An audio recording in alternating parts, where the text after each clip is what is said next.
Mas, Casão, você escreveu sobre a seleção do Diniz. Hum, Uma atuação sim. muito ruim. De ontem. Eu até falei contra a Bolívia, claro, o jogo foi contra a Colômbia, 2 golaços do Luiz Dias. Jogou bem o Rames também, 2-1 de virada. E você escreveu um texto aqui no UOL, um texto bem crítico à atuação da seleção do Diniz ontem, né? Então, assim, tudo que eu escrevi foi em cima de ontem. Ontem.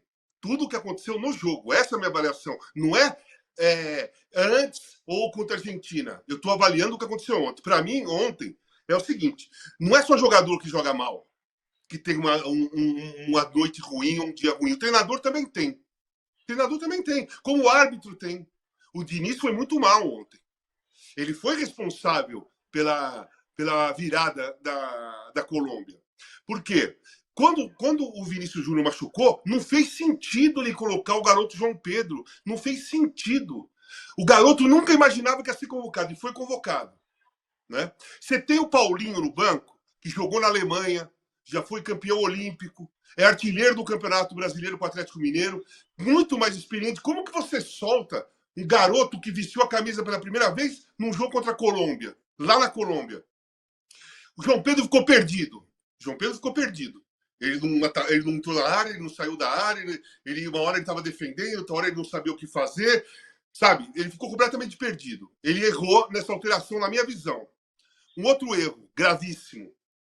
Você não pode continuar com o Emerson Royal, pô. Você não pode. Todos os ataques do primeiro tempo foi em cima do Emerson Royal. Quando ele pegava na bola, porque a saída estava sendo bem feita, porque o André ia dentro da área buscar a bola, como ele faz no Fluminense. E aí o André distribuía aquela saída que o Diniz gosta de fazer. E estava funcionando, né? Mais ou menos, porque os outros jogadores não têm esse hábito. Então, quando a bola chega nos caras, os caras ficam assustados, parece que a bola está pegando fogo. Mas quando a bola chegava no Emerson Royal, que o André ia buscar na área, olhava para os lados, e o Emerson estava sozinho e jogava lá, os caras atacavam com 3, era um Deus nos acuda. Né? Era um Deus nos acuda. Cara, ele esperou a Colômbia virar o jogo para tirar o Emerson Royal. Cara, coloca o Nino de zagueiro, empurra o Marquinhos para lateral. Pronto, vai ter o Marquinhos marcando o Luiz Dias, que estava difícil também a sofrer. Não é que ia ser fácil, não é que ele ia anular o Luiz Dias. Porra, mas o Marquinhos é bem melhor que o Emerson Royal. E o Marquinhos joga em diversas posições. E você ia ter o Lino ali. Como que é? Esqueci o nome dele. Nino. O Nino ali, e você ia aumentar a estatura no meio da zaga. Ia ser Nino e Gabriel Magalhães. 2 zagueiros altos. A jogada aérea ia ser muito mais difícil de sair com os 2. E um outro erro para mim que foi gravíssimo é tirar o Rodrigo, cara.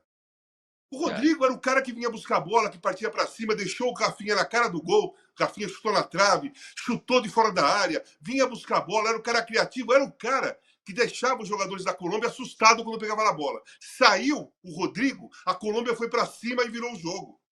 Então o trabalho do Diniz ontem foi muito mal. É isso que eu quero dizer. Eu não estou falando que ele é mal, não estou falando que ele não serve. Ele não serve para pegar jogadores 3 dias e treinar e fazer aquilo que ele gosta de fazer no Fluminense. Não dá. Nós vamos tomar porrada de todo mundo desse jeito. Porque ele pega 3 dias, os caras vêm de um outro esquema, vêm da Europa, a maioria deles, e não dá para você, em 3 dias, colocar na cabeça dos caras aquilo que o Diniz gosta de fazer no Fluminense. Porque, como eu falei, os caras, quando a bola chega no pé dos caras, os caras ficam assustados quando vê o adversário em si, porque eles não estão habituados. No Fluminense, os caras não ficam, já sabe, segura, devolve, roda. E não dá para fazer isso, cara. Não dá para fazer isso. Mas não teve só críticas. Eu gostei muito do André. Para mim, o André tem que ser titular da seleção brasileira. Para mim, o André tem que ser titular da seleção brasileira. Sem problema nenhum. Ontem ele teve personalidade e jogou. Então, a minha crítica é essa. Terça-feira, contra a Argentina, porra, de repente faz um grande jogo, os jogadores reagem, pode ganhar da Argentina, sei lá, pode acontecer um clássico. Não tá contado, não é certo. Porque o Brasil perdeu 2 seguidas que a Argentina vai ganhar do Brasil. Não é certo. Eles são favoritos. Campeões mundiais, apesar de ter perdido para a Argentina, tem o Messi. Nós não temos ninguém, certo? Vamos lá. Não é que nós não temos ninguém acima da média.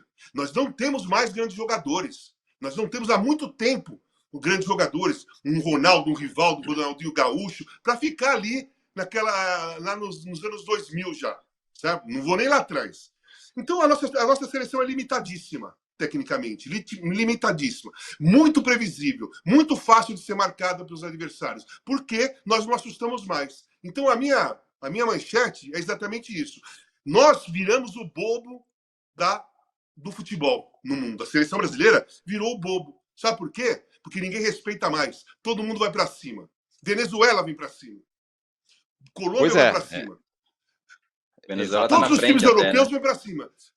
Todos os times europeus vêm para cima. Nós somos eliminados até agora por seleções fortes, mais ou menos europeias, aquelas surpresas. Todo mundo vem para cima. Africanas vêm para cima, né? Senegal ganhou, né? Então, enfim, cara. Então eu vejo dessa maneira. E a minha visão não vai ser com o Diniz que isso vai ser resolvido, porque ele precisa de tempo para treinar. Não adianta. E quando o Júlio falou, tem Espanha e Inglaterra, né? Lá em março, não é isso? Não é março? Isso. Então, de terça-feira em diante, todo mundo vai embora. Aí o Diniz vai pegar a seleção lá em março, para enfrentar uma Inglaterra e uma Espanha, tentando fazer esse jogo, depois de 6 meses que os caras estão em outro lugar jogando de outro jeito. Olha o risco que nós estamos correndo de sofrer vexames altíssimos nesses 2 jogos com seleções europeias fortes. Mas era tudo que a gente queria, né? A imprensa sempre reclamou, eu também. Eu acho que tem que jogar. Mas, cara, nesse momento, nós não estamos preparados. Isso me lembra muito 86. Desculpe prolongar um pouquinho, só porque eu quero explicar. 86, a seleção foi convocada em fevereiro. A Copa só em julho. Nós chegamos na Toca e tinham 2 amistosos marcados em março. Um contra a Alemanha, em Frankfurt, e outra contra a Hungria, em Budapeste. Quando nós chegamos lá, os caras que estavam em forma era eu e o Edson, porque o Tim era preparador do Corinthians. Então nós chegamos em boa forma física, muito boa forma física. Os outros jogadores não. E nós fomos para a Europa jogar contra a Alemanha. Perdemos 2-0 e tomamos 3-0 da Hungria. E voltamos para começar a nossa preparação. Então eu vejo uma situação parecida. E olha que naquela época tinha Magrão, Falcão, Júnior, sabe? Éder, tava todo mundo ali, só que todo mundo fora de forma. Boa lembrança essa, eu lembro bem dessa excursão da seleção. Ô Mili, o Diniz, de novo ele falou, olha, o resultado para mim não é o mais importante, tal, estamos num processo e tudo mais. Mas tem esse ponto que o Casagrande falou, o Brasil vai ficar fora da Copa? Não vai. Mas não tá muito legal, né? Aconteceu, o Diniz quebrou algumas coisas aí. Ele foi o primeiro time a primeira vez que a seleção brasileira não ganhou da Venezuela em eliminatória, foi a primeira vez que perdeu da Colômbia, foi a primeira vez que perdeu 2 partidas seguidas, e tá lá em quinto, sexto lugar nesse momento. E é a primeira vez que está atrás da Venezuela numa classificação de eliminatória. Pois é. O Brasil está atrás. E você, como você defende bastante o Diniz, também tem isso, né? Tem o Diniz do Fluminense e o Diniz da seleção. Enfim, a situação não está boa. O fato é esse. Então, eu tenho algumas coisas para dizer. A primeira é a seguinte: nas eliminatórias passadas, a gente arrasou. Nossa, a gente foi bem demais. E aconteceu aquilo na Copa. Então, eu concordo com toda a análise que o Casão fez aí do jogo. Tô com ele, assim. Acho que os 15 primeiros minutos foram de um excelente futebol. Eu vi um pouco do trabalho do Diniz ali. Mas, de repente, foi legal, né? Foi legal. Agora, de repente, cansou. O Emerson Royal estava numa noite desastrosa, né? Para dizer o mínimo, né? Não há como substituir. Talvez o PP ali, não sei. Mas enfim, ele não tirou. Né? Eu também acho que deveria ter tirado. Concordo também com a saída do Rodrigo, deu uma desmontada no time. Eu até achei que ele estava saindo, sei lá, sentiu alguma coisa, machucado, porque ele estava fazendo uma partidaça, né?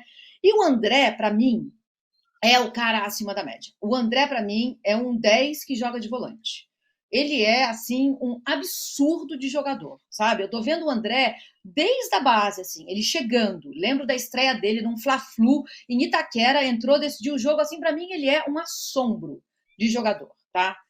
Tudo isso dito, eu queria alargar um pouco isso que o Casão falou, porque ele já falou do jogo, mas eu queria falar da CBF. A minha manchete foi: o que a Isso. CBF tem na cabeça.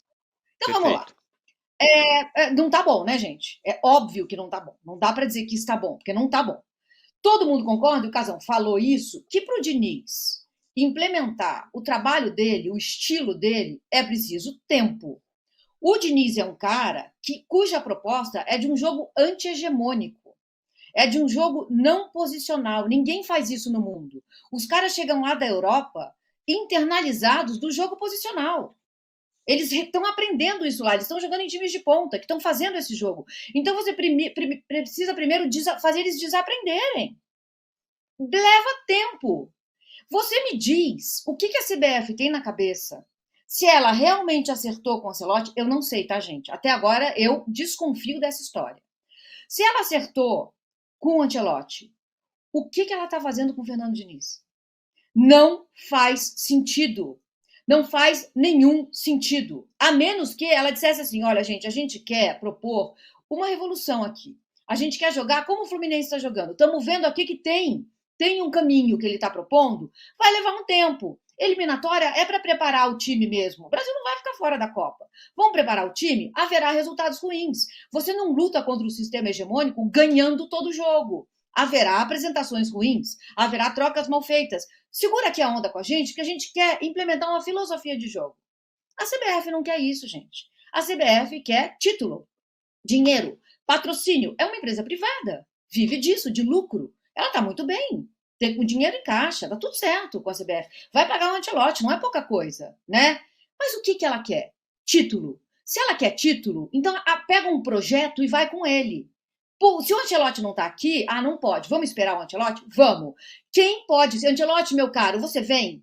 Me diz uma coisa, quem pode segurar o seu lugar aqui por um ano? Quem você indica? Que tem mais ou menos assim o seu estilo de jogo, pra gente, né, seguir um projeto. Mas não. Vamos trazer o Fernando Diniz, que é o cara que tá propondo uma coisa diferente no mundo, tá, gente? Eu tô vendo vídeos e vídeos e vídeos de gringo analisando o dinizismo. Eles estão com a cabeça, assim, explodindo. Né? Eu acho que eles veem até mais tática do que o próprio Fernando Diniz vê. Mas existe uma proposta revolucionária. Como é que a CBF pega isso e fala, vamos com isso aqui primeiro, depois a gente rasga tudo isso e vem o cara? Então, assim, a CBF não faz sentido.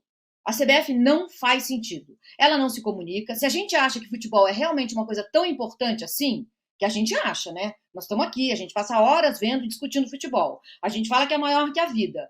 Por que a gente aceita que a CBF trate apenas como um negócio? Só um negócio, sem dar nenhuma satisfação à população brasileira. Eu não sei, realmente eu não sei. Agora, se eu sou amiga de alguém e a pessoa, muito minha amiga, é convidada para assumir a seleção, eu falo, querido, não vá. Não vai. Não vai. Porque eu já vi pessoas que o Tite eu considerava um cara bacana. Ele foi para a CBF e você via a alma deixando o corpo dele, de pouquinho em pouquinho. O Diniz chegou na CBF sorridente, bem-humorado, propondo um monte de coisa. Já fomos vendo a alma deixar o corpo dele. Agora ele voltou campeão da América, então ele voltou de novo sorridente. E vamos ver de novo a alma deixar o corpo dele. A CBF é uma máquina de moer espíritos. Vocês viram um vídeo de uma pancadaria que teve nos bastidores? Sim, depois do jogo? Vocês coisa medonha, coisa deprimente. Gente, assim, a CBF não faz sentido. Que a gente aceite que ela exista e siga mandando no nosso futebol, me desculpem, é uma afronta. Ela deveria ser destituída, desfeita, e já não teve a CBD, que virou CBF? Vamos fazer uma outra coisa. Não dá certo, não tá dando certo. E sim, concordo com o Casão, existe bobo no futebol, somos nós. Muito bem. A gente tem uma enquete aqui que passa um pouco, resvala no que a Miri está falando sobre essa questão da passagem de Diniz-Ancelotti. A pergunta é a seguinte: Fernando Diniz deixará legado para o Ancelotti na seleção? Sim, não, ou a terceira opção é Ancelotti não vem. Já tem um zoom de que talvez que ele está tentando, já está começando a conversar sobre a sua renovação com o Real. É só o que falta. O Renato Maurício Prado, aqui, Rosa, no seu blog no UOL, diz que não, que ele vem, que está tudo certo, está tudo acertado. Garante que ele vem. Mas já tem essa conversa aí. E aí a pergunta que eu faço é essa: haverá um legado? Não porque o Diniz é bom ou ruim, mas tem a ver um trabalho com o outro? Olha, eu lembro, eu participei de um programa quando o Casagrande alertou para esse fato do Diniz ser um trabalho de longevo, né? Um trabalho que não se começa da noite para o dia. E aí, agora na prática, nós estamos vendo que não é assim, que não dá para ele fazer transformar uma seleção brasileira ao estilo dele em 2, 3 dias, como faz assim. Então não dá assim. Não, respondendo a sua pergunta, não vai deixar legado nenhum. O Ancelotti vai chegar e vai começar por. E se chegar, eu concordo com a Mili, eu sou igual tinha aquele programa do Silvio Santos lá. Eu só acredito vendo, porque eu também converso com alguns amigos jornalistas espanhóis e fala-se muito que o Real quer renovar com o Ancelotti. Tem opção também, lá a gente fala muito do Xabi Alonso também, que pode deixar o Bayer Leverkusen Sim. caso o Ancelotti saia, né? Mas são muitas especulações, são muitas coisas malditas, e assim, a gente não viu nenhuma declaração, por exemplo, do Edinaldo dizendo que ele está contratado, por exemplo, né? Ele falou, olha, categoricamente, o Diniz vai ficar até tal data, em junho, julho, e o Ancelotti vem. E se vier, é um trabalho que vai recomeçar, Tirone. É um trabalho totalmente diferente. Quem acompanha o Real Madrid jogando e quem acompanha o Fluminense jogando, quem acompanha as equipes que o Ancelotti montou, o Milan, tantos outros que ele já montou e times vitoriosos, não é o time, não é o estilo do Diniz. Então, assim, vão ser trabalho completamente diferente, começando do zero. Mas eu queria chamar a atenção também, gente. Eu estava vendo a classificação ontem à noite, depois do jogo. São 7 que vão, 6 vão direto, né? É isso? 6 vão Não. direto. 6 vão direto e o E o sétimo vai para sétimo. repescagem. Olha, gente. Não, essa coisa do Casagrande. Já é o quinto, por enquanto. Mas tem Sexto, muito né? jogo, né, gente? Mas, Ô, Luiz, só posso falar uma coisa? O Brasil corre Pode. risco de disputar repescagem se ficar decidido. É isso, Não. Mas repescagem isso. corre. É isso que eu fiquei pensando ontem, gente. Tudo bem, Tio, eu concordo com você, é muito jogo, né? Mas a gente tem essa mania, não, gente, é muito jogo. E depois, quando vai, se não implementar uma ideia, se não montar um jeito de time jogar, os jogadores nem sabem quem é que vai ser o treinador, se vai ser quem vai dirigir a equipe nas próximas eliminatórias. E também o material humano do Brasil, quer convenhamos ou não é bom, né? Sabe, a gente tem uns bons jogadores ali do meio para frente. O André, como vocês falaram aí, eu concordo que despertou. Mas se você for ver, os laterais, nós não temos laterais bons. O Emerson Royal é esse aí. O Emerson Royal tá na terceira prateleira. Ele não tá na primeira prateleira de quantos bons laterais que a gente vinha aqui, que depende no futebol brasileiro, que poderiam também jogar ali fazer a lateral direita. Ou esse improviso também, que o Casagrande tá lendo na minha mente. Pô, coloca o Nino ali, faz 3 zagueiros. Quando eu vi o Emerson Royal no segundo tempo, assustadíssimo, gente. Assustadíssimo. E outra, o Ancelotti conhece o futebol brasileiro, ele sabe, de repente, pescar jogadores que estão ou mesmo aqui no mercado nacional, que a gente sempre fala que vamos olhar para o mercado brasileiro, vamos dar oportunidades para os jogadores aqui.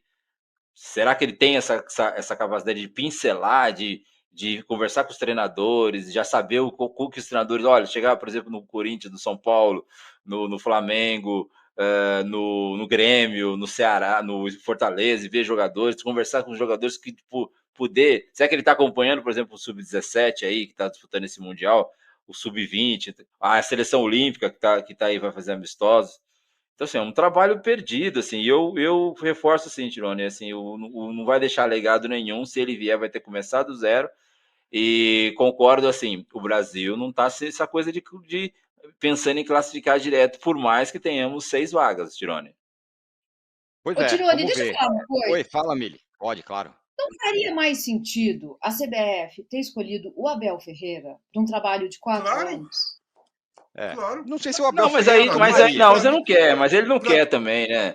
Ele não quer, gente. É uma coisa de. Para mim, ele é o principal treinador da América do Sul nos últimos Mas anos. ele não quer. Rosa, não sei se ele toparia. Ele não toparia, não. Ele não toparia. Só uma coisinha do que a Mili falou não do toparia. tempo. Mili, você falou que o Diniz precisa de tempo, né? Realmente, precisa de tempo. Só Você que, também. Você também. Então, na seleção, não tem esse tempo, porque não adianta ele ter o tempo e não ter os jogadores para treinar. Não vai adiantar nada. vai ter 2 jogos agora. Vamos supor que ele vire o treinador oficial da seleção brasileira. A próxima vez que ele vai ver os jogadores vai ser em março.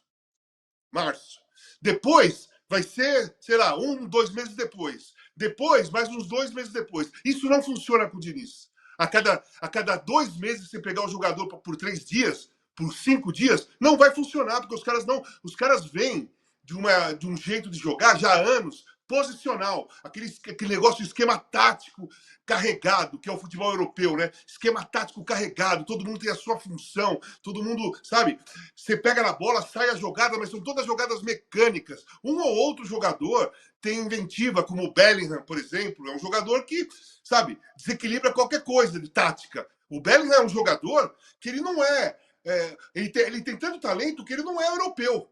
Ele é um jogador global, porque ele pode jogar posicional, como ele pode inventar uma jogada que quase ninguém se inventa mais. Então, o Diniz, ficando na seleção brasileira definitivamente, não vai adiantar nada, porque ele não vai conseguir fazer aquilo que ele faz no Fluminense, porque ele só vai treinar os caras a cada 4 meses, 3 meses, 3 dias. Não dá. Teria que pegar, na minha visão, eu sei que ele não ia aceitar, mas para mim era o Abel Ferreira. Disparado, cara. Disparado. Muito bem, ó, nossa enquete tá assim, hein, por enquanto. A pergunta é... A questão que Tava a falando gente alguma coisa? tem... Fala, Rosa. Não, é que eu acabei apertando aqui o mute, mas a questão talvez a gente tenha que entender se, como o Casagrande disse, que a gente não tem mais bobo, se nós temos material humano para brigar com essas seleções, entendeu? Se a gente tem jogadores para brigar com essas seleções. Ô Luiz, não, eu falei que tem bobo. Somos nós. Sim. Então, mas, assim, nós temos. Os bobos do futebol somos nós. É claro que a gente tem... Daqui a pouco a gente vai falar do Bielsa, por exemplo, e do Uruguai. Claro que a gente tem... Que a Argentina, por exemplo, ela tem o Messi. Mas se você pegar os jogadores convocados da seleção brasileira, eles são muito piores que os jogadores da Argentina? Não. Até onde eles estão jogando. Messi à parte. Messi e algum outro jogador aí da Argentina. Por exemplo, mas enquanto conjunto, os zagueiros da Argentina são melhores que os brasileiros? Não são. Mas não enquanto são. Conjunto a gente está falando. Veterano. Campeão do mundo, cara. Eles tiraram a geladeira das costas. A geladeira está nas nossas costas. Eles tiraram a geladeira das costas. O meu ponto é sobre... Claro, eu estou falando... O meu ponto é sobre... essa geração é ruim, portanto é isso aí que a gente é capaz de fazer. A geração pode não ser a melhor do mundo, para quem já teve o Pelé, o Zico, essas caras todos. Mas não é uma geração ruim. Cara, estamos falando de jogadores que jogam muitos em Premier League. O Lodge, o Royal e o Lodge são horríveis. Cara, são horríveis porque a gente já teve o Cafu e o Roberto Carlos. E o Leandro e o Júnior. Mas não são jogadores horrorosos. Nós só temos 2 protagonistas na Europa. Verdade, você tem razão. Rodrigo e Vinícius Júnior. Todos os outros da Inglaterra ou de qualquer lugar, eles não são protagonistas dos seus times. Na realidade, não é nem a segunda coluna do time que eles jogam. Nem segunda coluna é. São jogadores que fazem parte de um elenco que compõe um esquema tático bonitinho e tal, mas se foge daquilo, não consegue jogar. É a grande maioria, sim. Antigamente... Não, mas a gente está falando de conjunto, de liga, de dar liga ali, quando junta todo mundo. Mas ele está falando dos jogadores nossos, se são muito piores que os jogadores da Argentina. Os jogadores da Argentina, muitos deles, são protagonistas dos times deles que eles jogam. Os nossos só tem o Vinícius Júnior e o Rodrigo. Não tem ninguém na lista de 10 melhores jogadores brasileiros. Entra o Vinícius Júnior ali em 12º, o Rodrigo 14º, 15º. Cara, não tem ninguém de 1 a 10 no mundo brasileiro envolvido nisso. Cara, isso aí nós temos que encarar nós temos que encarar como uma coisa gravíssima para o nosso futebol, gravíssima. Isso sem dúvida. É que eu tenho a sensação que no futebol atual, cada vez mais, você pode ter grandes caras. Você pode ter o Cristiano Ronaldo, você pode ter o Messi, que são caras completamente fora de série. Mas você não pode dizer que a Argentina ganhou a Copa por causa do Messi. Também foi por causa do Messi, mas não por causa do Messi. E aí eu dou um outro exemplo, é um pouco distante, não muito, mas um pouco distante, mas é um exemplo recente até. A Alemanha, que foi campeã do mundo em 2014, quem era o craque? O craque, você fala, esse aqui vai ser o melhor do mundo. Não tinha nenhum. Tinha ótimos jogadores, muito bons jogadores, um monte de bons jogadores. Talvez não tivesse nenhum jogador mais ou menos, era tudo bom. Mas craque, aquele cara que esse cara vai pegar a bola aqui e vai resolver o jogo. Não tinha nenhum, porque era um conjunto. E acho que o futebol é cada vez mais assim. Esse é o meu ponto. Ô, Tironi, 90% da seleção da Alemanha em 14 jogava na Alemanha. Pois é. Tem esse, porque Então, tem um campeonato forte e tal, é uma outra questão. Mas tem uma coisa que eu queria falar, que é a seguinte: a Argentina, que é o grande exemplo, né, porque foi campeã do mundo, a Argentina fez um compromisso, assim, vamos assumir esse estilo de jogo, esse conjunto, essa forma de existir em campo. Houve derrotas 1000 no caminho. Então, Se reinventou durante a Copa, né? Se reinventou durante a Copa. Isso. Eu concordo com o Casão que o Diniz é um cara que precisaria de mais tempo. Essa proposta contra-hegemônica dele requer mais tempo. Com os jogadores na mão. Tempo com os jogadores nas mãos. Isso, tempo com os jogadores nas mãos. E a seleção não tem esse tempo. Mas, é por isso que na minha primeira participação eu falei o seguinte: a CBF precisaria assumir um compromisso. É isso que a gente quer? A gente quer mudar o estilo de jogo? A gente quer ser uma coisa mais parecida com a nossa cultura, com o samba, com a alegria, com a maneira como a gente foi em 82, em 70? Queremos. Vamos assumir essa parada? Vamos. Haverá derrotas. O Diniz vai precisar, talvez, de mais de um ciclo. É o Diniz o cara? Gente, é tudo um compromisso. A CBF está perdida. Ela pegou o Diniz para tapar um buraco que não seria ele a tapar. Se é que vem o Ancelotti, entendeu? É só bagunça. E é óbvio que vai acabar o Diniz se queimando. Porque a CBF é esse caos, entendeu? Então, eu volto o que a CBF tem na cabeça. É essa a questão. Muito bem. Boa. Nossa enquete está assim, Fernando Diniz deixará legado para Ancelotti? Sim, 18%. Não, 48%. Ancelotti não vem, 33%. Aqui o nosso querido Guilherme Ferraz, ele inaugura aqui no nosso chat a culpa é da imprensa, falando: vocês contribuem com o atraso do futebol brasileiro. Diniz está no quarto jogo, menos. Então tá aí, já temos o carimbo, a culpa é da imprensa, porque o Brasil perdeu. E o Gabriel Pires faz uma lembrança importante. Obrigado, Gabriel. A Itália venceu o Brasil e a Argentina em 82, exatamente. Na fase de quartas de final, era um grupo de 3. Ganhou da Argentina por 2-1, depois ganhou do Brasil por 3-2, na tal da tragédia do Sarriá naquela ocasião. E se classificou na primeira fase com 3 empates, só exatamente. Foi para ser, porque fez um gol. Exatamente. E depois rumou para o título, venceu a Alemanha na Itália. Foi tricampeã naquela ocasião, 82, foi a Copa da minha vida, primeira que eu acompanhei com tudo, e foi por causa disso que eu estou aqui hoje, por isso que eu gosto de futebol.